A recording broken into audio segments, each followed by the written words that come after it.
Moving forward a little bit, we mentioned him a little bit already. You studied, or I guess still are studying, kind of. Yeah, you're studying with Hans Jensen at Northwestern, and I'm guessing you first met him at Meadowmount. I did. Yeah, I did. Yeah, so you're wrapping up your DMA with him at Northwestern. He's a big stickler on intonation. He wrote a whole book on it, which I'm sure a lot of our listeners have already heard about. How has he shaped your perspective on intonation and just your overall outlook on music? Ooh, you know, Hans, I feel like actually it's changed over time. And the reason is that I think what the cellist that I was when I was 13, of course, is very different from the cellist I am now. And I think overall, Hans has not only been just a cello teacher for me, he's been like my musical dad.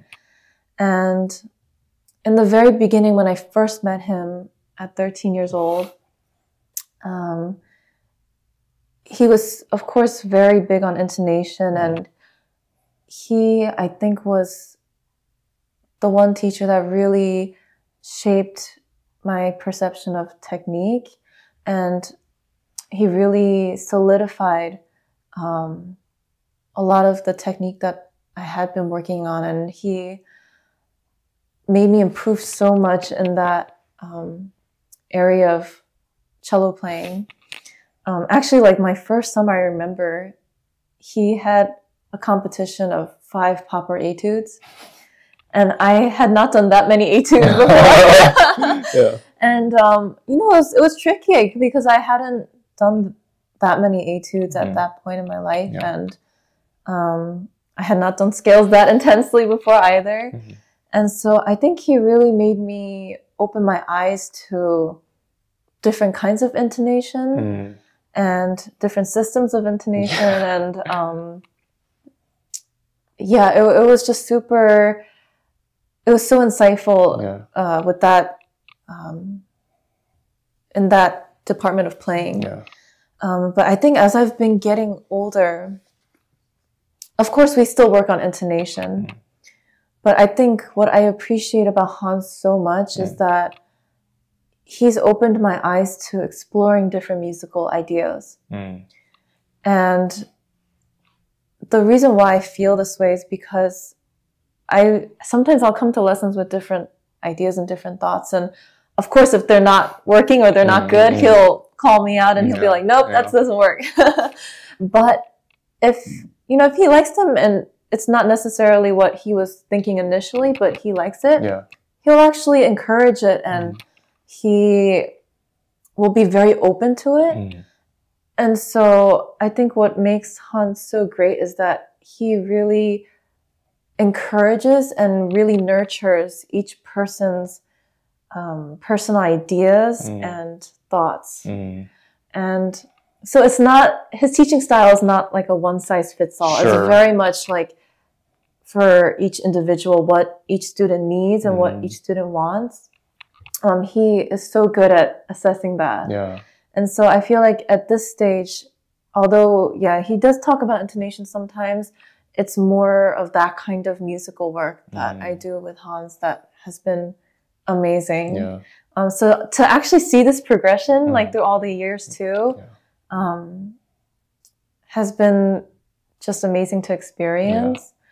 And in addition to just all the cellistic things, I feel like he cares so much about each student's well-being and growth in many aspects of life, not only cello. So which is why I think for me personally, he's like my music dad.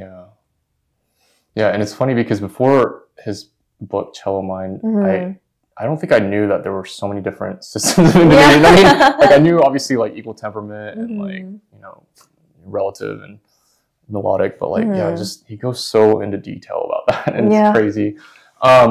Just speaking to your musical idea, then I'm curious, what draws you to certain musical conclusions when you come to the cello? Like what are some things that inspire you to choose a certain musical conviction or take on that phrase? Or,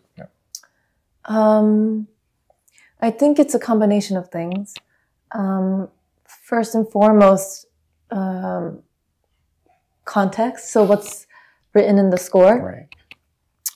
Also, just knowing a lot about the other works that the composer has written.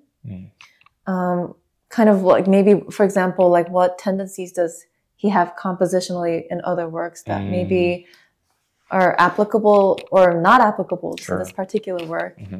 So having context on his other works and as well as his background also shapes my musical decisions. Yeah. Also, there is a component of how I'm feeling as well. I think that's not something to disregard. You know, of course, I don't know if it's good to only go based on feeling. Yeah. But I think it's a good combination of these different things. Good balance. You definitely, because you can't really disregard how you're feeling also. Yeah. That's what makes music so unique, because each person plays it so differently. Yeah. So I think it's definitely a combination of these things. Yeah, yeah. Well, and that's interesting because I think sometimes we are so critical of musicians, and I think we have to remind ourselves that one performance or one recording doesn't define who someone is as a musician, because that particular recording or that particular performance is just a snapshot of how they were feeling that day. Exactly. So I love what you mentioned about that, because I think that's an underrated component to music, I think. Yeah. So, I mean, in terms of going back to inspiration, are there different artworks? Are there memories or family? Like, what are there other things that also inspire your work as a musician, you think? I think traveling. Traveling? Actually. I had one professor like years ago when I was younger. He had mentioned something that sticks with me even today.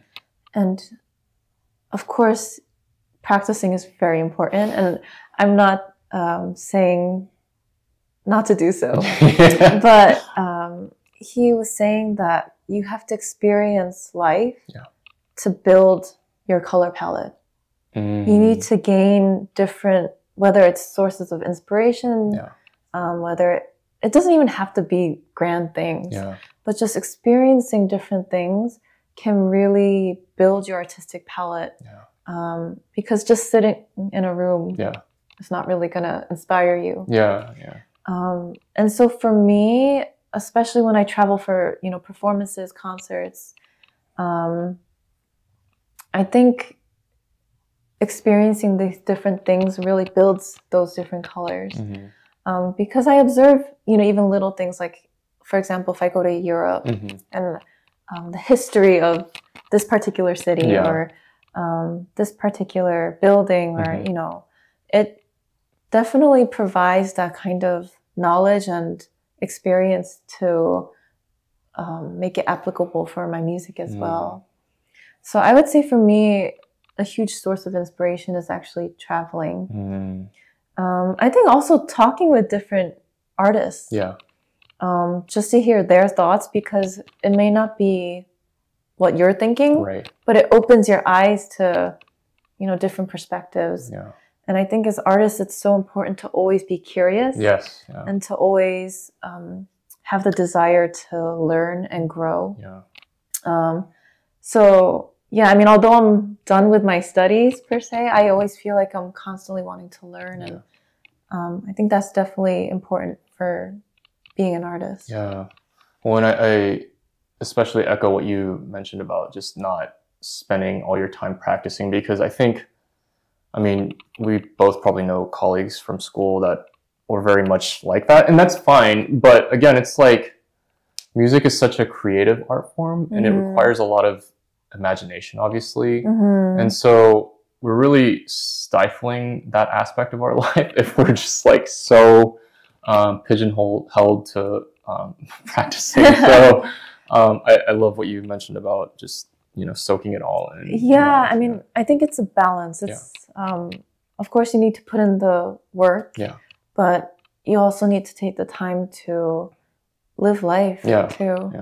So Anything in particular you do personally to decompress? Well, actually, I would say I like going to different cafes. Okay. Because I'm not a huge coffee expert, but I do like trying different drinks. Mm-hmm. I would say I like exploring like cities. Yeah. So even I actually recently moved to Chicago. Right. So I'm looking forward to exploring like museums and different, even just like parks or tourist attractions. I like exploring what the cities, have to offer. Right. I also like to spend time with friends because I think community is always important. Of course. I've been, I dabbled into this like during COVID and I stopped for a little bit just because I haven't had the time recently, but I do enjoy vlogging. So it's funny, I'm a little camera shy actually, but I still enjoy vlogging. I think it's quite fun and I like the process of editing and creating something. It's like music. You get to create your own art. So I feel like vlogging is a little bit of that actually. Yeah. So I enjoy doing that also, but it's tricky. Even for that, it's like sometimes I'm like, I am a little camera shy. So. Yeah. In terms of editing, like, because with this podcast, I just recently started like diving into it more, and it's fun. Like you said, it's very creative, but it's also very stressful because like there's a lot to it. Actually, there are a lot of little details, and I don't know about you, but like for me, I'm not very like proficient with editing. Like I'm very much a novice. So for me, because I like things, I want things to look and be a certain way. It takes me a while, and like once you go through, it's like you see something else that you want to fix. So it's like a never-ending journey. Exactly. So it takes a while to edit, but I think once I get to the end product, it just feels really nice to watch it because I'm like, wow, I just created, this video. Right. Well, and I would assume that your editing work is way more complex than what I do because mine's very kind of like service level. So I've seen some of your videos, and so it's more complex.